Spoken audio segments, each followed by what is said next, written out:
The champagne tasted like victory until my husband stood up and called another woman his real support system. Let me back up. My name is Ivy Calhoun, and I design corporate office spaces for a living. I arrange furniture, select paint colors, and create environments where people pretend to be professionals while secretly checking their phones and planning their escapes. I'm good at reading spaces, reading people, reading the small shifts in energy that tell you when something's about to break. I should have read my own marriage better. Cole's 38th birthday dinner was held at Meridian, the kind of restaurant where the menu doesn't list prices and the waitstaff moves like synchronized swimmers. 40 guests, all carefully selected from his professional circle. His business partner, Bishop Greer, sat to his right. Tess Landry, the PR consultant his firm hired 6 months ago, sat to his left. I sat 3 seats down, between 2 investors whose names I'd already forgotten. The first course arrived on slate plates, something with foam. I smiled and nodded, while the investor beside me explained cryptocurrency mining with the enthusiasm of a televangelist. Cole laughed at something Tess said, his hand briefly touching her shoulder. I noticed. Of course I noticed. I'd been noticing for weeks. The toast came during dessert. Cole stood, his Armani suit fitting him like a second skin, his smile bright enough to light the room. He thanked everyone for coming, made a joke about getting older, but not wiser, and then his eyes swept across the table. I want to thank the people who've really supported me this year, he said. Bishop, for keeping our ship steady even when I wanted to steer into storms. Tess, for making sure the world sees us the way we deserve to be seen. He raised his glass to her. She smiled, that perfect PR smile, and raised hers back. My real support system, Cole said. The table applauded politely. Someone laughed. I set down my fork very carefully, the way you handle broken glass, and kept my expression neutral. 20 years of being Cole's wife had taught me how to smile through anything. He wasn't finished. And of course, my wife Ivy, who keeps our house looking like a magazine spread and makes sure I always have clean shirts. More laughter. Lighter. Uncertain. A few people glanced at me. I lifted my glass and nodded, still smiling. The champagne tasted like metal now, like I'd bitten my tongue. Cole sat down. The conversation resumed. Tess leaned toward him and whispered something. He laughed again, and I watched his eyes crinkle at the corners, the way they used to crinkle for me. The investor beside me asked if I enjoyed my dessert. I said yes. I had no idea what it tasted like. Before we deeper into this story, I have one small request. Please subscribe, drop a like, comment, and hit that hype button to boost this channel so more people can discover these incredible Reddit stories. After dinner, Cole distributed gift bags to select guests. I watched him hand Tess hers personally, his fingers brushing against hers for just a moment too long. She opened it immediately, pulling out a silk scarf in deep burgundy, his favorite color. She draped it around her neck and kissed his cheek.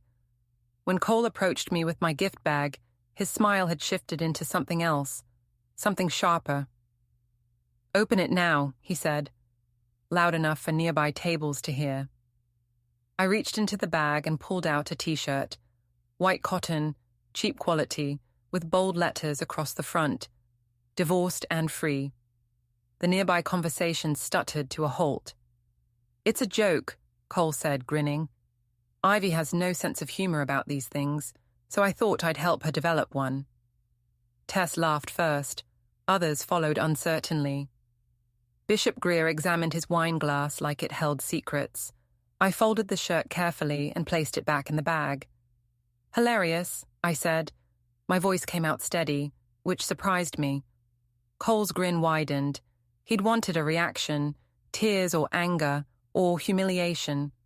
My calm seemed to confuse him for a moment before he shrugged and moved on to say goodbye to other guests. I stayed seated while the room gradually emptied. The waitstaff cleared plates around me. Eventually, Cole appeared at my shoulder, jingling his car keys. Ready to go? I stood.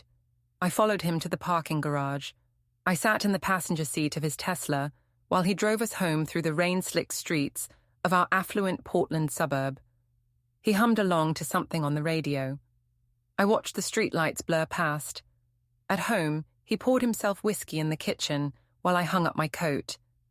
The house felt enormous around us, all clean lines and expensive silence.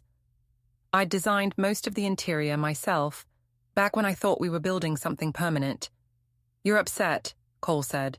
"Not a question. You called Tess your real support system."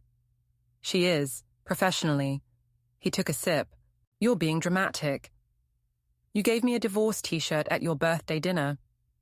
"It was a joke, Ivy. You're so sensitive lately. Maybe if you put as much effort into supporting my actual career as you do into arranging throw pillows, I wouldn't need to rely so heavily on my team." I felt something shift inside me, a small movement like a foundation settling, like the moment before an earthquake when everything goes still. "I see," I said. Cole set down his glass and crossed his arms. "We need to talk about your attitude. This passive-aggressive silent treatment thing you do. It's exhausting. I work hard. I provide everything for us. The least you could do is show some appreciation instead of sulking because I didn't write you a love poem at dinner. You humiliated me. I made a joke. There's a difference. But you can't see that because you're too busy being the victim." He moved closer, and I could smell the whiskey on his breath. "Here's what's going to happen.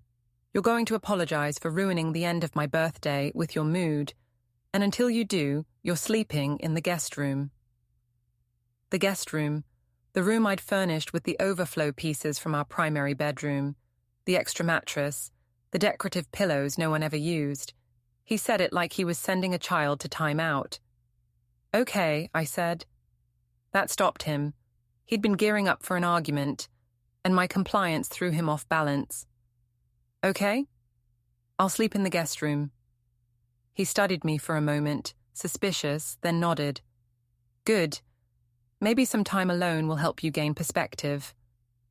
I went upstairs. I packed a small bag with toiletries and pajamas. I went into the guest room, closed the door, and sat on the edge of the bed, listening to Cole moving around in our bedroom. Eventually, his movement stopped. The house went dark and quiet. I didn't sleep. I sat there in the darkness and thought about the past 6 months. The late nights Cole spent at the office, the new cologne, the way he'd started going to the gym 5 days a week instead of 2, the business dinners where spouses weren't invited, the way Tessa's name had started appearing more and more frequently in his conversations, always casual, always professional, always just a little too bright. I thought about the t-shirt, divorced and free, a joke, he'd said.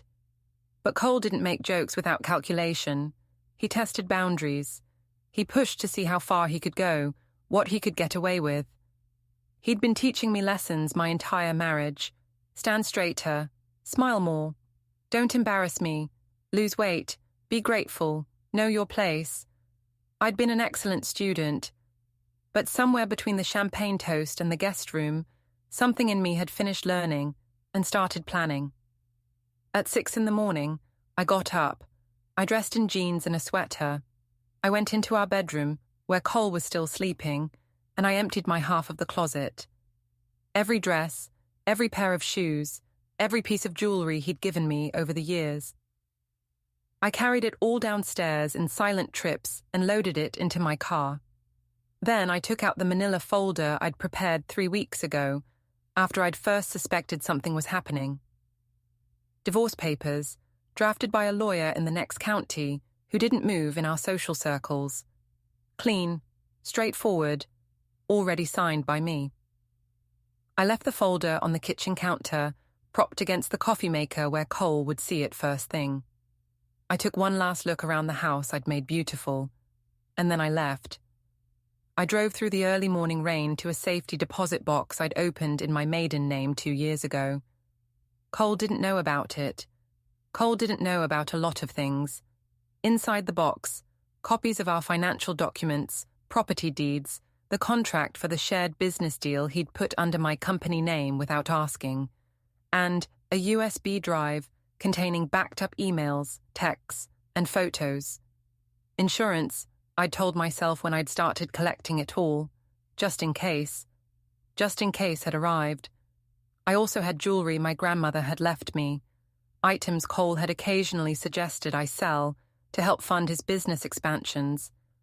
I'd said yes, they're in storage, don't worry about it. I'd moved them here instead. My phone buzzed. Cole.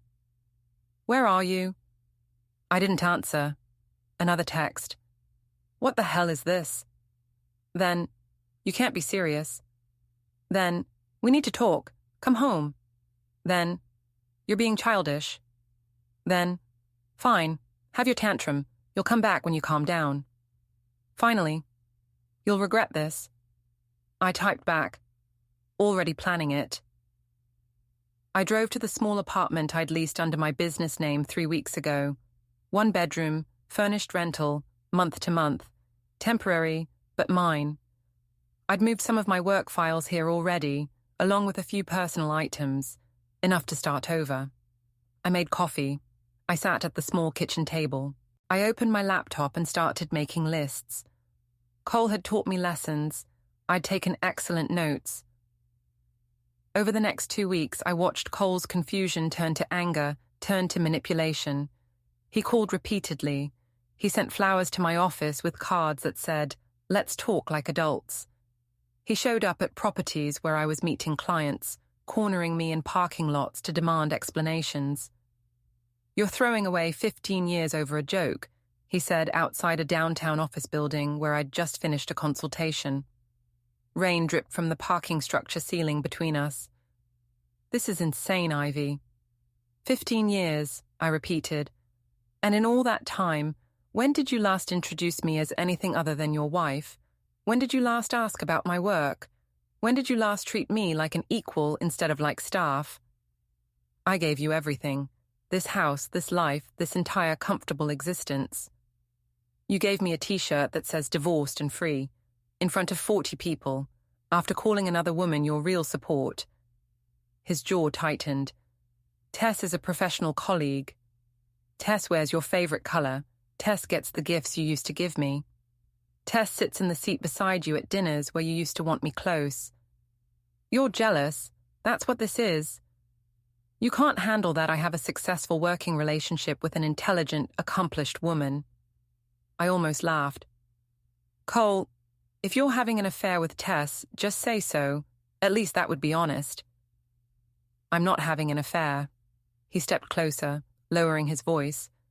"But maybe if my wife had been more supportive, more engaged, more something other than a glorified decorator, I wouldn't need to rely on my team so heavily." There it was, the thing he'd been building to for months, maybe years. The justification, the excuse, the story he'd tell himself and others. She wasn't enough. She drove me away. She made me seek connection elsewhere. "Noted," I said. I walked to my car. "Ivy." His voice shifted softer now, the tone he used when manipulation needed a gentler touch. "Come home. We can fix this. Couples therapy, whatever you want. Just stop this divorce nonsense." I opened my car door. "You told me to sleep in the guest room until I apologized. I left instead. I'm not apologizing, Cole. I'm done." I drove away and watched him get smaller in my rearview mirror, standing in the rain, his confusion almost funny if it hadn't been so pathetic. He really thought I'd come back. He really thought the threat of losing comfort and status would bring me crawling home. He didn't know about my separate accounts, the money I'd been quietly moving for 2 years, the clients who contracted directly with my business instead of paying through our joint finances. He'd taught me to be dependent. I'd learned to look dependent while building exits. The first public move came from an unexpected place. Cole and Tess appeared together at the Children's Hospital Charity Gala, one of those events where wealthy people paid $500 per plate to feel virtuous. They arrived coordinated, Tess in a burgundy gown that matched Cole's pocket square, both smiling for the photographers. The next morning, my phone lit up with messages from acquaintances who'd seen the photos online. "Are you okay?" "I'm so sorry." What a terrible way to find out. I let them think what they wanted, what they didn't know. Cole and I had a joint charitable foundation account, one of those tax-advantaged vehicles his accountant had set up years ago. We'd both been listed as directors. Donations made from that account appeared under both our names in public records. Except I'd updated the account settings 3 days before the gala. Changed it so all donations would now appear under my name only. The foundation could still operate, still make donations, but publicly it would look like I was the sole benefactor. Cole had authorized a $20,000 donation to the hospital that night, probably trying to impress Tess with his generosity. The foundation's automatic social media posts went live the next morning. Ivy Calhoun Foundation proudly supports Children's Hospital with $20,000 donation. No mention of Cole. His business partner Bishop called me, confused. "Did Cole talk to you about this? The social posts have your name but not his." "He must have forgotten to include himself," I said sweetly. "You know how distracted he's been lately." 3 more donations went through that week, all publicized under my name alone. Cole's accountant finally caught it and called him. By then, the narrative was set. Local news had picked up the story of my charitable foundation. My social media showed carefully curated posts about supporting causes that matter, about women building their own legacies, about finding strength in difficult times. I looked like the gracious, charitable wife, maintaining dignity while her husband very publicly moved on. Cole looked like the man who'd forgotten his wife's contributions while pursuing his new interest. I hadn't said a single negative word about him. I didn't need to. The optics spoke for themselves. My friend Zadie Monroe owned a cocktail bar in the Pearl District, one of those places with exposed brick and craft drinks that cost $18. She'd known me since college, before Cole, before I'd become someone who worried about thread counts and charity committees. "You're being scary calm about this," she said, pouring me something amber with a cherry. We sat in her empty bar on a Monday afternoon, rain pattering against the windows. "It's unnatural. You should be rage-crying and eating ice cream." I rage-cried for 3 days. Then I got strategic. Strategic how? I pulled out my phone and showed her the screenshots. Texts between Cole and Tess, recovered from his laptop, which had been synced to our home computer network. Nothing explicitly romantic, but plenty of implications. Inside jokes, late-night messages, plans made without including me. One particularly damning exchange where Tess wrote she really fell for the birthday dinner speech, and Cole responded with a laughing emoji. Zadie's expression darkened. He planned the humiliation. He thought it was funny. He thought I'd be too embarrassed to react. He misjudged. So what's next? The charity gala is coming up. The big one, the autumn fundraiser where everyone important shows up. "Please tell me you're going." "I am. But first, we're going to need your help with something." I explained the plan. Zadie's grin grew wider with each detail. "You're diabolical," she said when I finished. "I love it." The autumn gala was held at the Sentinel Hotel, all crystal chandeliers and marble floors, and people pretending their rental formal wear was custom-tailored. Cole and Tess arrived together again, this time more brazenly. She wore a designer gown that probably cost more than most people's monthly rent. He wore the satisfied expression of a man who thought he'd won. I arrived alone, 30 minutes after them. I wore the emerald dress I'd saved for special occasions. The one Cole had always said was too attention-seeking. My hair was done professionally. I'd lost 10 pounds stress had shed without trying, and the dress showed it. I walked into that ballroom like I owned it. Heads turned. Conversations paused. Cole saw me from across the room, and his expression went carefully blank. Tess saw me, and her smile tightened. I headed straight for Bishop Greer, who was standing near the bar with potential investors. "Bishop, I said warmly. How wonderful to see you. He looked uncomfortable. Ivy, you look lovely. Thank you. I wanted to catch up about the Riverside project. Are we still on schedule? The investors perked up. One of them knew me from a previous design consultation. We fell into easy conversation about commercial real estate trends, about my recent projects, about the challenges of maintaining authentic design in corporate spaces. Cole materialized at my elbow 15 minutes later. Ivy, can we talk? I'm in the middle of a conversation. It's important. So is this. I turned back to the investors. As I was saying, the trend toward biophilic design isn't just aesthetic. Studies show it improves productivity by up to 15%. Cole's hand closed around my elbow, tight. Now. I looked down at his hand, then up at his face. You're making a scene. He released me abruptly and walked away. The investors exchanged glances. I smoothed my dress and smiled. Apologies. Where were we? 20 minutes later, Zadie texted me. In position. I excused myself to use the restroom. The gala had coat check near the entrance and a small staging area where waitstaff prepared between courses. Zadie was there, wearing catering staff uniform she'd borrowed from a friend who worked these events. Ready? She asked. Ready? Tess had checked her coat and designer handbag at the entrance. Her claim ticket was in her small evening clutch. Security at these events was minimal. Everyone trusted in the cocoon of wealth and respectability. Zadie didn't steal anything. That would be too obvious, too traceable. Instead, she found Tess's coat and, accidentally, caught it on a tray of red wine. The coat was now decorated with dark stains across one shoulder and down the back. She made sure to get it on the designer label, the visible part. When we returned to the ballroom, I positioned myself near the dessert table. Cole and Tess were dancing, his hand on the small of her back, her head tilted toward his shoulder. They looked like an advertisement for successful people in love. The dance ended. Tess excused herself, heading toward the coat check. 3 minutes later, I heard raised voices from the entrance. Tess's voice, sharp with anger, demanding to know what happened to her coat. The attendant stammering apologies, offering dry cleaning services, insurance claims. Tess stormed back into the ballroom, her composure cracked. She found Cole and pulled him aside, gesturing angrily.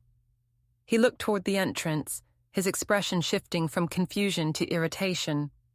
They spent the next 20 minutes dealing with the coat situation instead of networking, instead of being the golden couple they'd planned to present. Tess's anger made her careless. Her voice carried when she snapped at the attendant. People noticed. By the time they returned to the main event, the energy had shifted. They looked rattled, human, less perfect. Cole kept touching his forehead, his stress tell. Tess had reapplied her lipstick badly, a slightly smeared edge that made her look uncertain. I danced with Graham Leto, the IT director from Cole's firm. He was quiet, observant, one of those people who saw everything and said little. That was unfortunate, he said, nodding toward Cole and Tess. The coat incident. Accidents happen. Do they? Not a question. He studied me. You're handling all this remarkably well. Or what? The very public end of your marriage. Cole and Tess's very public beginning. I'm handling it exactly as well as I need to, Graham. He smiled slightly. If you ever need information, Ivy, I have access to a lot of company systems, just so you know. I looked at him more carefully. Why would you help me? Because Cole's been cutting IT budgets while expanding PR budgets, and because I don't like bullies. He spun me gently as the song changed. Also, Tess was rude to my assistant at the last company meeting, called her the help in front of clients. I see. So if you need anything, emails, message logs, access patterns, you let me know. The song ended. Graham stepped back and nodded politely, then disappeared into the crowd. I filed that information away carefully. The next move came from Cole himself, predictably desperate. A week after the gala, I received a letter from his attorney. Demands that I return to the house for mediation. Accusations that I'd abandoned marital property. Threats about contesting the divorce on grounds of desertion. I forwarded it to my own attorney, who responded with documentation of Cole's verbal instruction that I sleep in the guest room. Character witnesses who'd heard him say it, his own text messages admitting we were separated. The desertion claim died quietly. But Cole wasn't finished. He started calling my clients, casually mentioning that I was going through a difficult time, implying I might be unstable, suggesting they might want to postpone projects until I was more focused. 2 clients called to check on me, concerned. I thanked them for caring and assured them I was more focused than ever. Then I sent carefully worded emails to all my active clients, explaining that my separation had been amicable and mutual, and I was fully committed to delivering excellent work. I included testimonials from satisfied previous clients and photos of recently completed projects. One client actually increased their contract, impressed by my professionalism under pressure. Cole's attempt at sabotage had backfired, but it told me something important. He was getting desperate. The divorce was moving forward despite his attempts to delay it. His company was stable but not growing as fast as he'd projected to investors. And Tess, I learned from careful social media observation, had started appearing at events without him. The cracks were showing. The discovery came through paperwork I'd been reviewing for the divorce. Property documents, asset lists, business holdings. Cole's attorney had submitted their financial disclosure, and something caught my eye. The Riverside Development Project, commercial real estate, mixed-use building, solid investment. Cole had mentioned it months ago, said he was going in on it with Bishop, but on the disclosure, the property was listed under Calhoun Design LLC. My business. I called my attorney. Did Cole have authority to use my company name for investments? Not unless you signed something giving him that authority. I didn't. Then he shouldn't have done it. Do you have the original formation documents? I did. In my safety deposit box, pristine and clear. Cole was listed as a minor stakeholder in my company, 5% interest he'd demanded when I first incorporated. He had no signing authority, no ability to make business decisions without my approval. He'd used my company name anyway, probably assuming I'd never notice or never object. Can I dissolve the LLC? I asked my attorney. Technically, yes, with proper notice to all parties, but it might complicate the property deal. What if I wanted to remove it from that deal before dissolving? Silence on the line as he thought. That would require reviewing the property agreement. If your company is listed as an investor, but you didn't approve the investment, you might have grounds to withdraw. Send me what you need. I'll get you the documents. 3 days later, after my attorney had reviewed everything, he called back.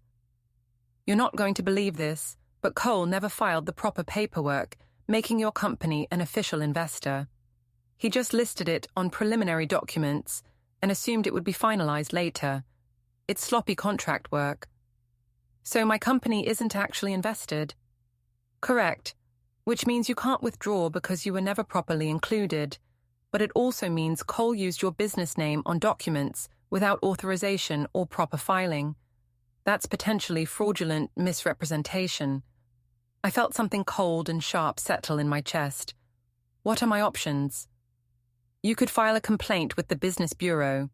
You could send cease and desist letters demanding he stop using your company name. Or, he paused. You could wait until the property deal goes through, then publicly clarify that your company was never actually involved, which might make his co-investors very nervous about his business practices. The last one, I said. Definitely the last one. I ran into Noelle Vance at the grocery store, because apparently, even in the middle of orchestrating your husband's professional downfall, you still need coffee and vegetables. Noelle was one of those neighbors who performed perfection on social media, while spreading gossip behind closed doors. Instagram-worthy children, spotless house, carefully curated life that probably hid the same mess everyone else had. "Ivy," she said, her voice dripping with false sympathy. "How are you holding up?" "I'm well, thank you. I saw the photos from the gala. You looked stunning, so brave going alone." "I wasn't alone, I was networking." "Of course." She leaned closer, voice dropping conspiratorially. "Between you and me, everyone thinks Cole's behavior is appalling. The way he's been parading Tess around, it's tasteless." "Is it?" "Absolutely. And after everything you've done for him, supporting his career, making your home beautiful, it's disgraceful how he's treated you." I selected a bag of coffee beans carefully. "Noelle, are you recording this conversation?" She blinked, startled. "What?" "No. Why would I?" "Because you run the most active gossip group chat in our neighborhood, and I'd hate for you to misquote me later." I smiled. "Just making sure we're clear. I haven't said anything negative about Cole, and I won't. What other people think is beyond my control." Her face flushed. "I wasn't trying to—" "Of course not. Have a lovely day." I checked out and left, but I'd planted the seed I needed. Noelle would absolutely tell everyone that I'd refused to badmouth Cole, which would make me look dignified, and him look worse. Sometimes the best revenge is letting other people do the work for you. Graham contacted me 2 weeks later. We met at Zadie's bar, sitting in a corner booth while rain hammered against the windows. He slid a USB drive across the table. "Company email archives. 3 months' worth. Cole's account and Tessa's. Is this legal?" "As IT director, I have authorization to access company emails for security and compliance purposes. What you do with the information is up to you, but I came across some concerning communications in the course of a routine security audit." I picked up the drive. "Concerning how?" "Tess has been forwarding confidential client information to an external email address, competitor firm, from what I can tell. Cole either doesn't know or doesn't care. Also, there are messages between them discussing ways to undermine certain board members who've been questioning Cole's spending decisions." "Why are you telling me this?" "Because Cole's been cutting corners on cybersecurity to fund his PR initiatives. Because Tess is actively sabotaging the company while Cole's too distracted to notice. And because I think you'd know what to do with this information better than I would." I turned the drive over in my hands. "I could destroy him with this." "You could, or you could let him destroy himself and just help the process along." Graham finished his drink. "I'm retiring next year. I have my pension secured. What happens to Cole's company after that is not my concern.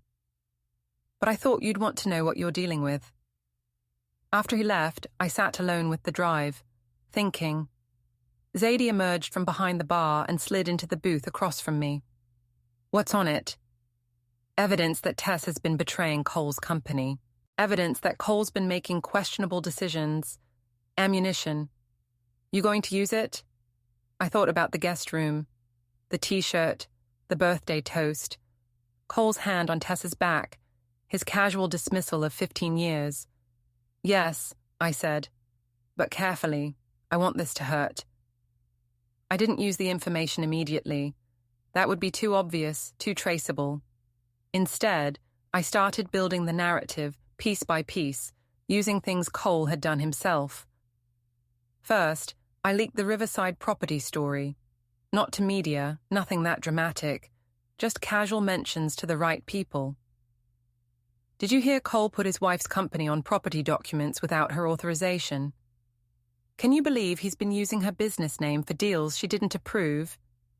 The business community was small in Portland. Word spread. Investors started asking questions. Not major concerns yet, just curiosity tinged with wariness. Is Cole sloppy with paperwork? Is this a pattern? Then I posted on my business social media about exciting new projects, growth opportunities, expansion into the Seattle market.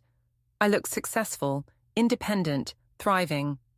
Meanwhile, Cole's company social media had gone quiet.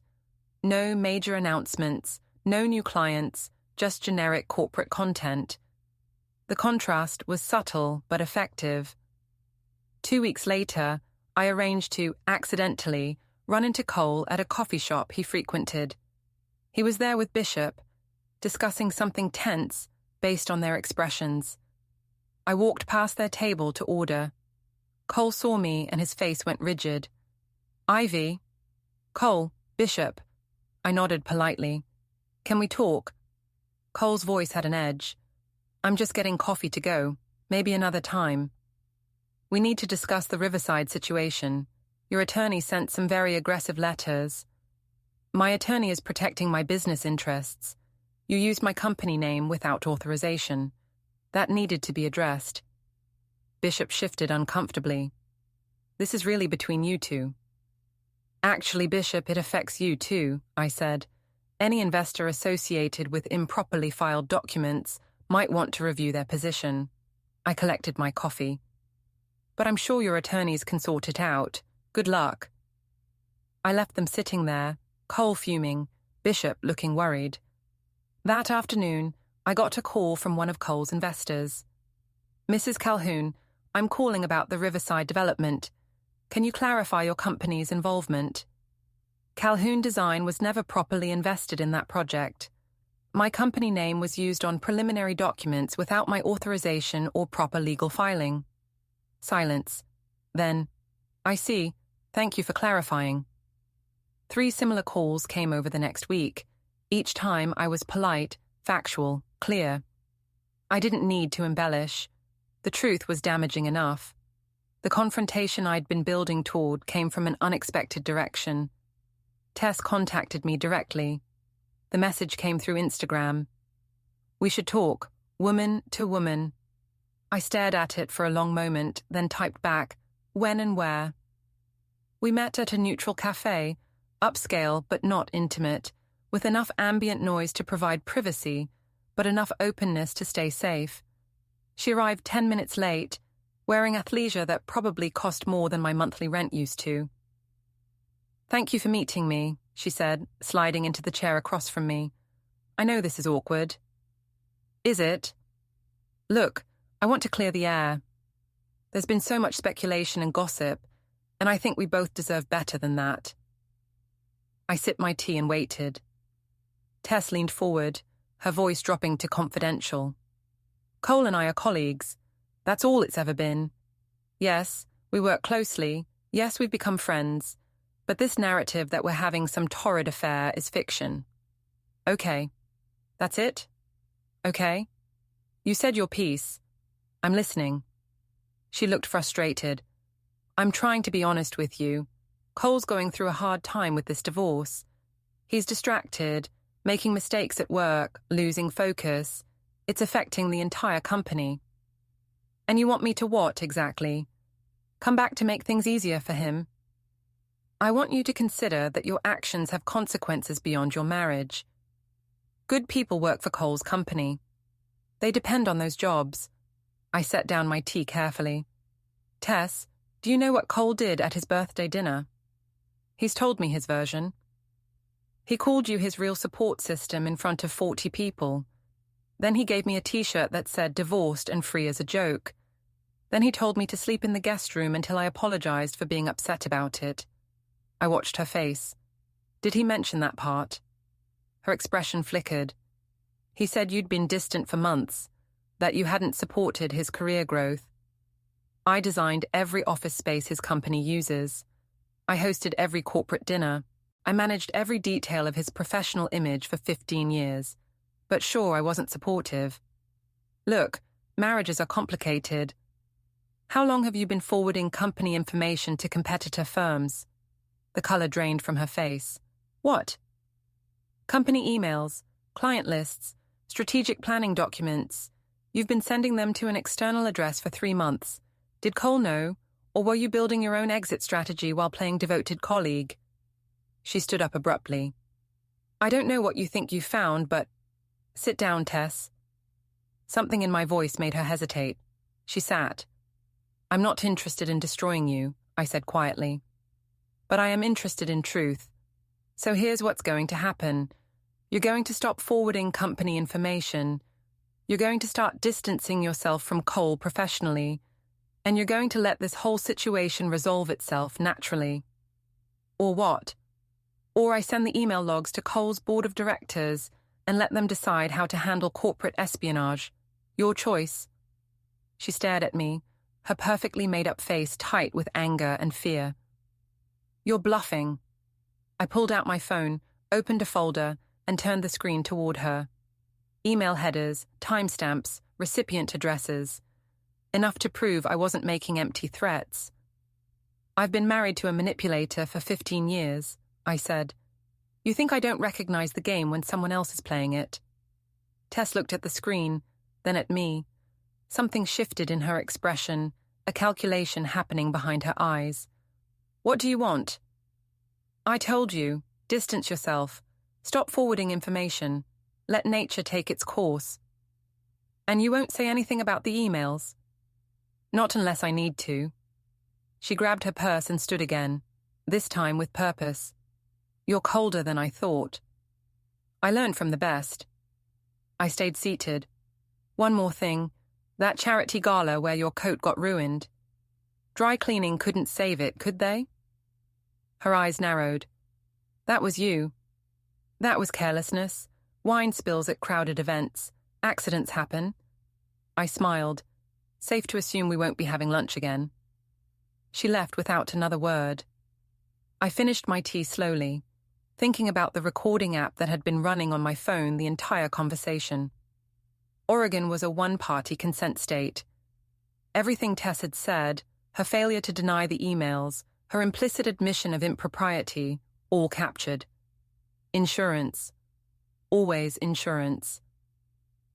The next phase started with a social media post. Nothing dramatic, just a photo of my new office space, clean and modern, with a caption, "Excited to announce Calhoun Design is expanding. Seattle, here we come." 40 likes in the first hour. Comments from designers I'd networked with, from former clients, from people in the industry who respected my work. Legitimate professional engagement. Cole's company Instagram had posted around the same time, a generic stock photo about teamwork with a caption about synergy. 12 likes. 3 comments, 2 from company employees who probably felt obligated. The optics told a story. His empire was stagnating while I was growing. Then Graham sent me another message. Check Cole's social media, personal account. I looked. Cole had posted a photo from a client dinner, him and Tess at an upscale restaurant, both smiling professionally. The caption, "Building the future with incredible teammates." But the comment section was interesting. Someone had written, "Where's your wife?" Someone else, "This didn't age well."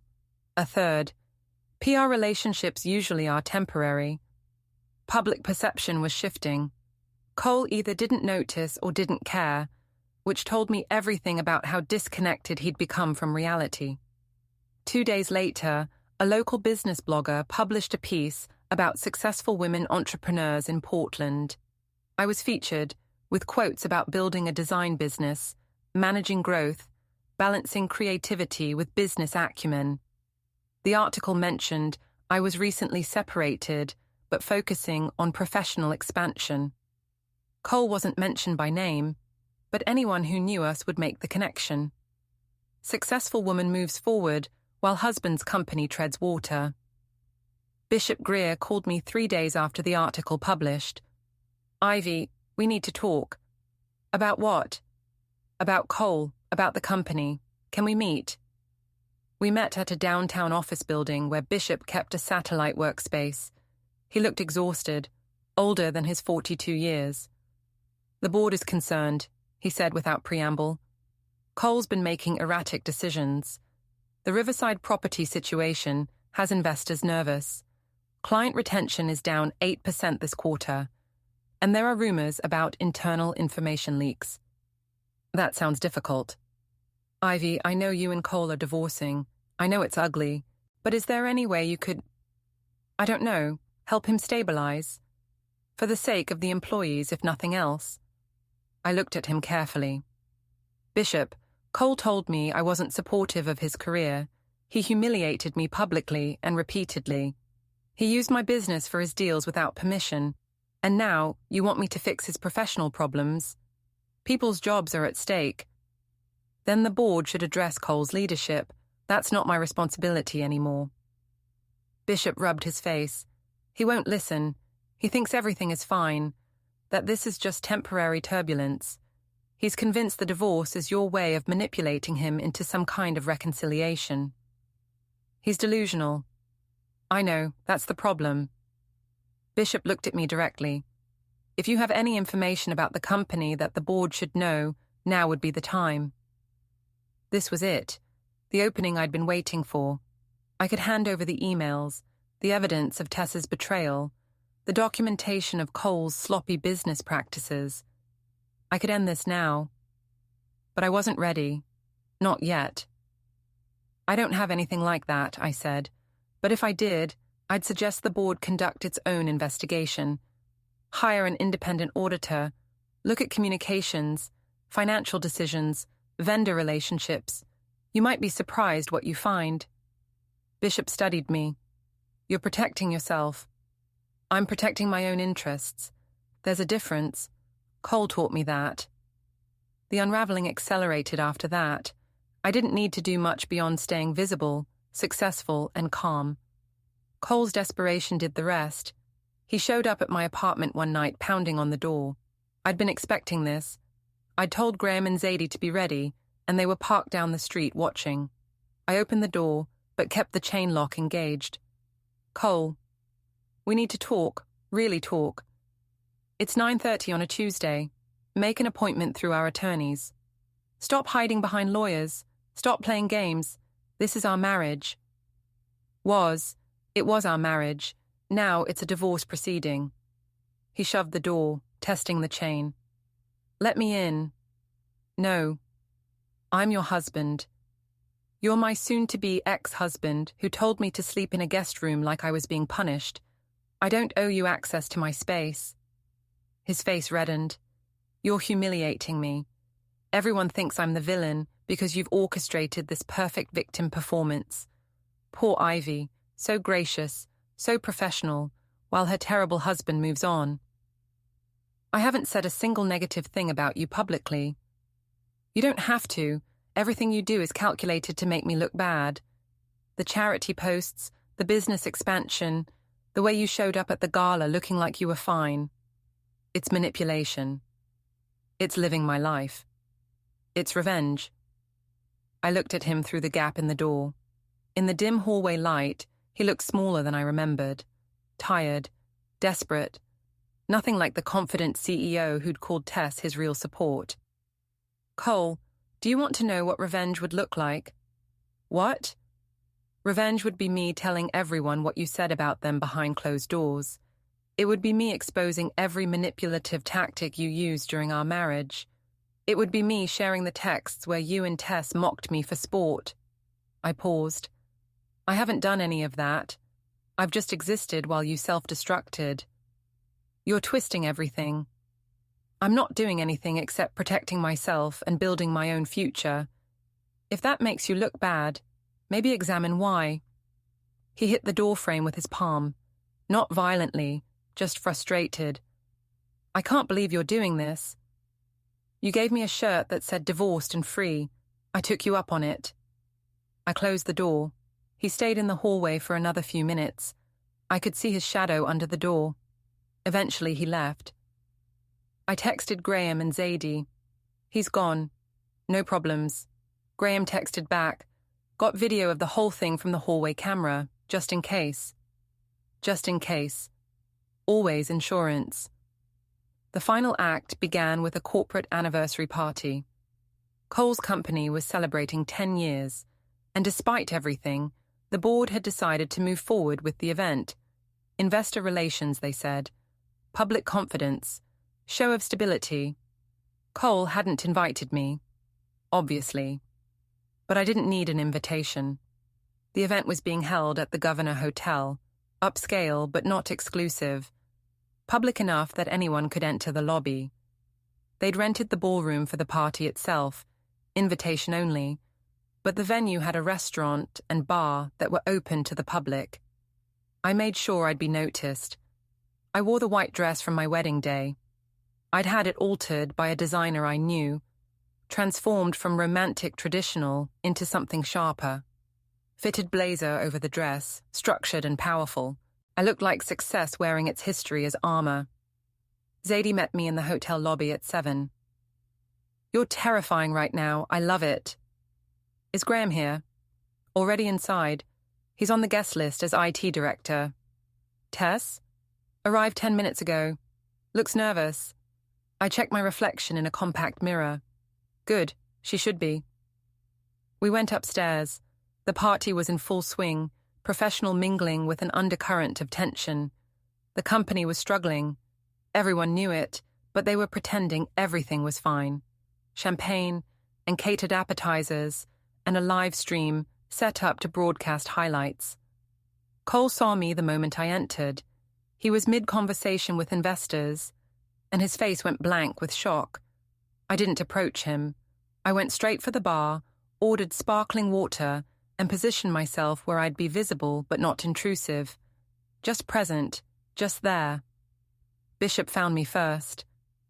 "Ivy, you're not supposed to be here. The hotel is a public venue. I'm a guest of the hotel restaurant.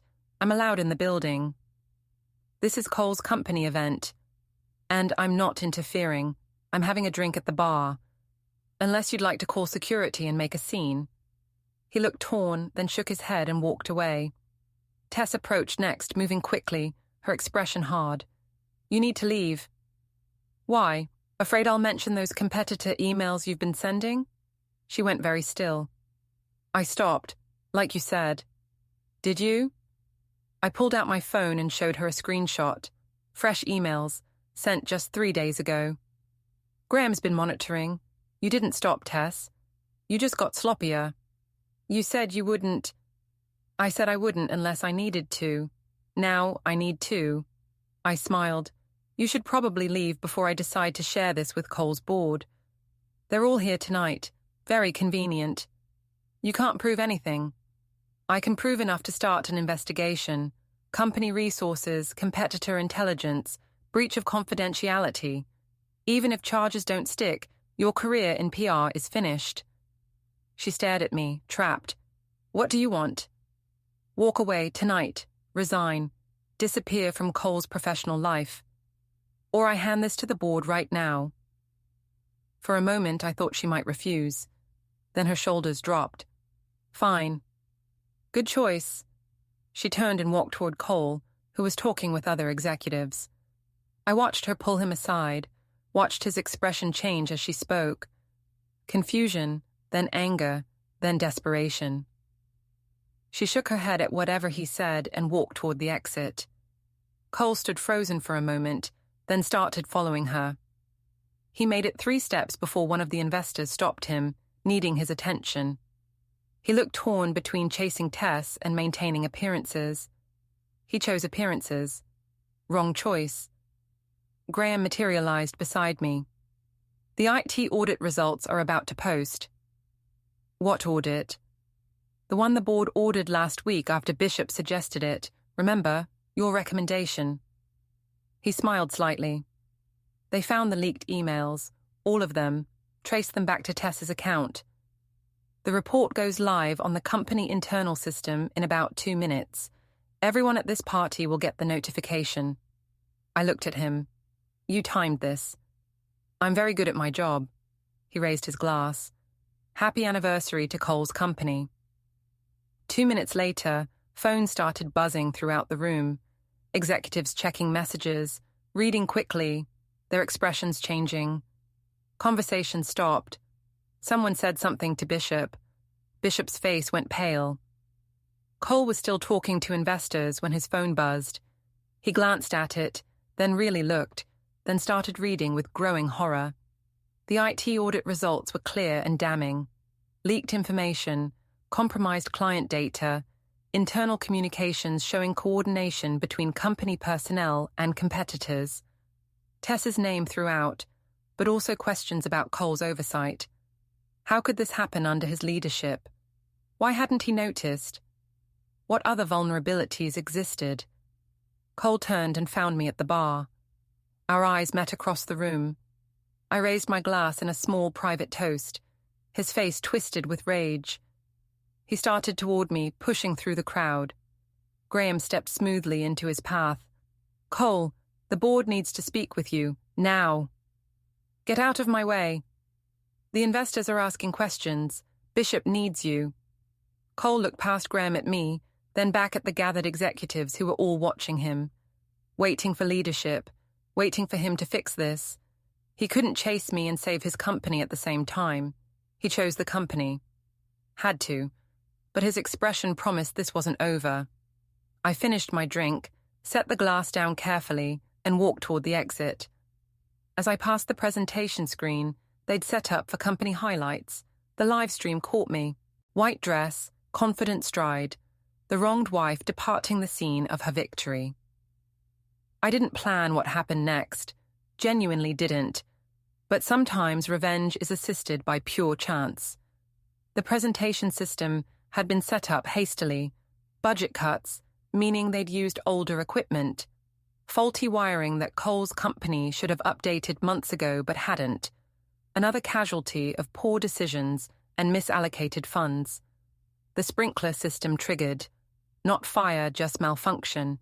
Old sensors, faulty connections, a cascade of small failures culminating in one very wet, very public disaster.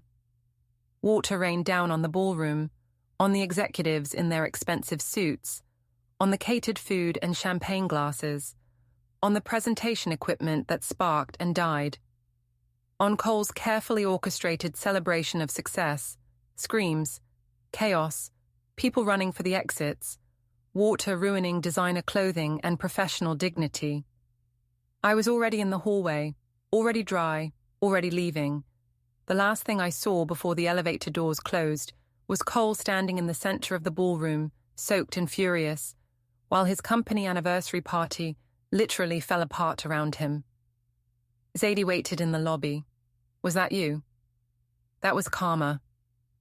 We walked out into the Portland night, rain mixing with the sprinkler water that had soaked through the ceiling. My white dress stayed perfect. My heels clicked on wet pavement. Cameras from the live stream had caught everything: the malfunction and exodus, Cole's expression, my clean departure. The story would write itself. "What now?" Zadie asked. "Now I go home, file the final divorce papers, build my business, live my life." "That's it? No more revenge?" I looked back at the hotel, at the chaos visible through the windows. "Zadie, Cole told me to sleep in the guest room until I was sorry. I left the house instead. I took my half, built my own empire, and watched him destroy his from the inside. What more revenge could I possibly need?" "Fair point." My phone buzzed. A text from Graham. "Board meeting scheduled for tomorrow. Cole's position as CEO will be reviewed. Thought you'd want to know."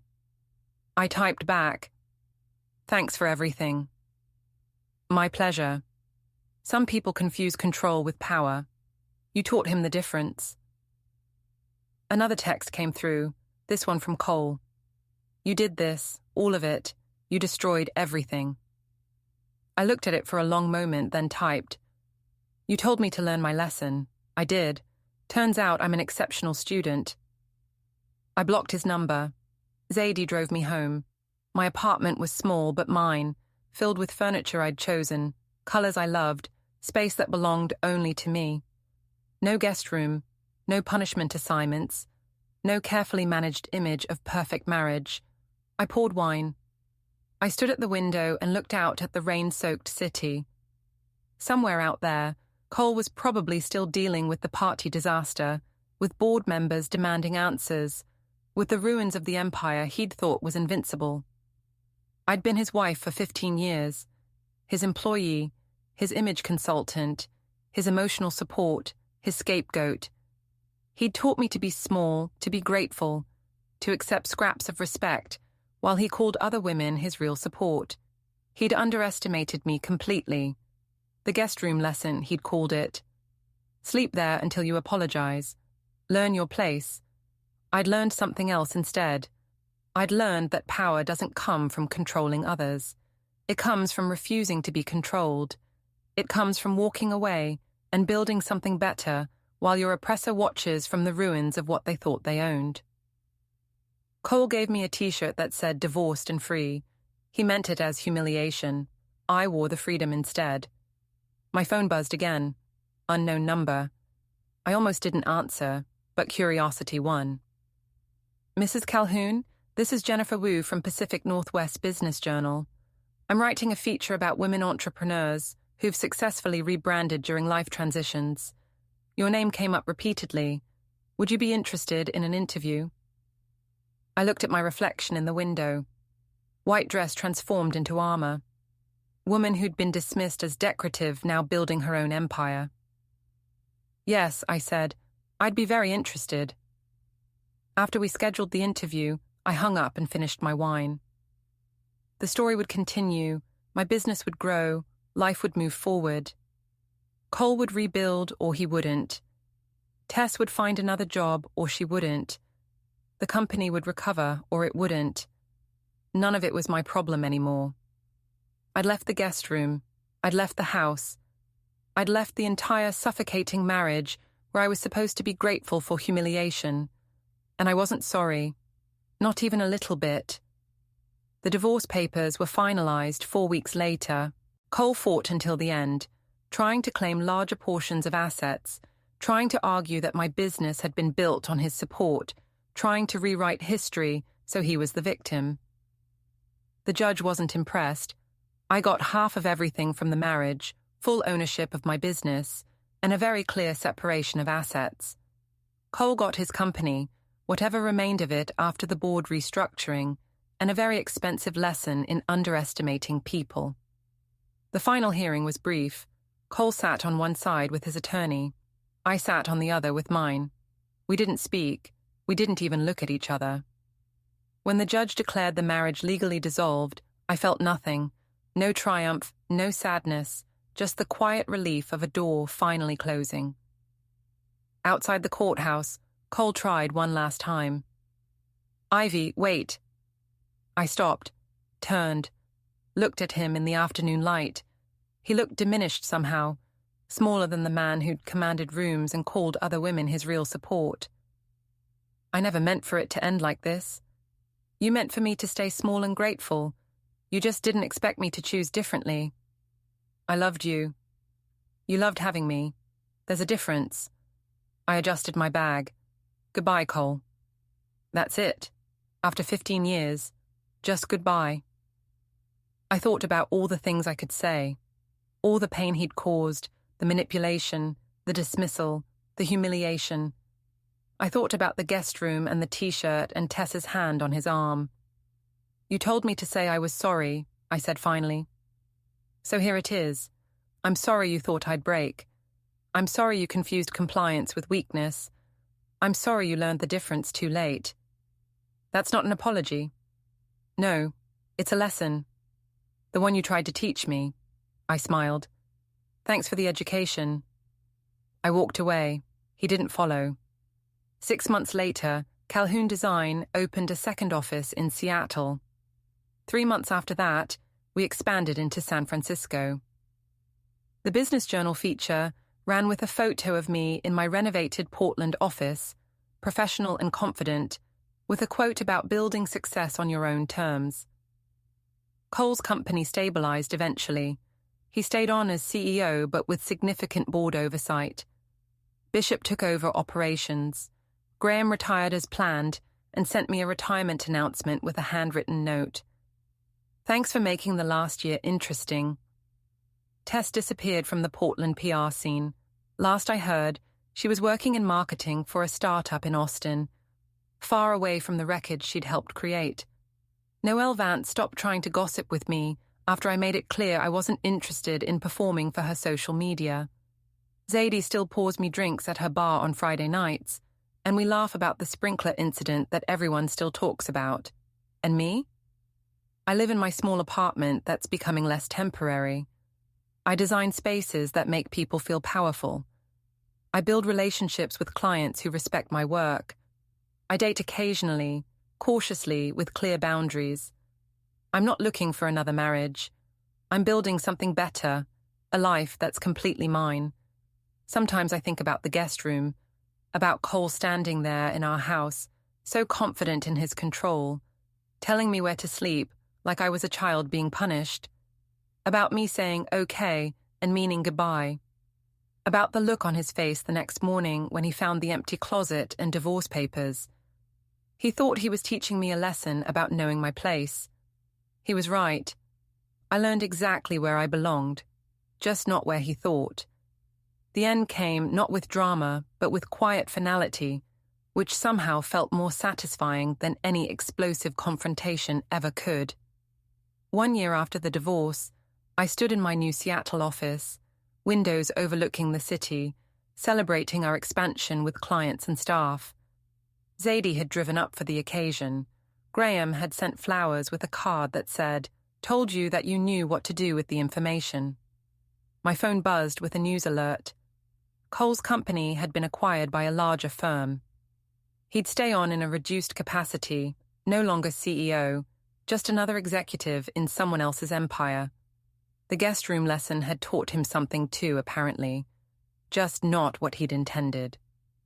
Zadie raised her glass. To women who refuse to apologize for taking up space. I raised mine back, to leaving the guest room and never looking back. We drank to that, to freedom earned, to spaces claimed, to lessons learned the hard way but learned completely.